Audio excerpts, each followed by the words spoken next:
আমার আজকের রেসিপি গাজরের হালুয়া। এই রেসিপিটা আমি আজকে আপনাদের সাথে শেয়ার করছি একদম সহজেই কিভাবে বানিয়ে নেওয়া যায় কোনো রকম গাজরটা গ্রেট করা ছাড়াই। প্রথমে গাজরটাকে খোসা ছাড়িয়ে নেব আর তারপরে গাজরগুলো ভালো করে ধুয়ে এভাবে ছোট ছোট করে টুকরো করে নেব। প্রেসার কুকারের মধ্যে দিয়ে দেবো গাজরগুলোকে আর এর মধ্যে আমি দিয়ে দেবো 1 কাপ দুধ। ঢাকনাটা বন্ধ করে নিয়ে হাই ফ্লেমে আমি 3টে থেকে 4টে সিটি দিয়ে নেব। কুকারটা ঠান্ডা হয়ে যাওয়ার পরে আমি ঢাকনাটা খুলে নিয়েছি, গাজরটা সেদ্ধ হয়ে গেছে। এবার একটা ম্যাশারের সাহায্যে এভাবে গাজরটাকে পুরো ম্যাশ করে নেব।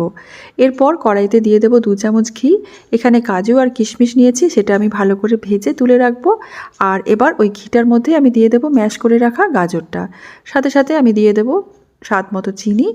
গ্যাসের ফ্লেমটা হাইতে রেখে ভালো করে গাজরটাকে নেড়ে নিতে হবে যতক্ষণ না গাজরটা একদম শুকনো হয়ে যাচ্ছে। ভালো করে নেড়ে চেড়ে নিয়ে এবার আমি এর মধ্যে দিয়ে দিলাম 1 বাটি আমুল দুধ আর দিয়ে দিয়েছি এখানে আমি খোয়া ক্ষীর। সব কিছু ভালো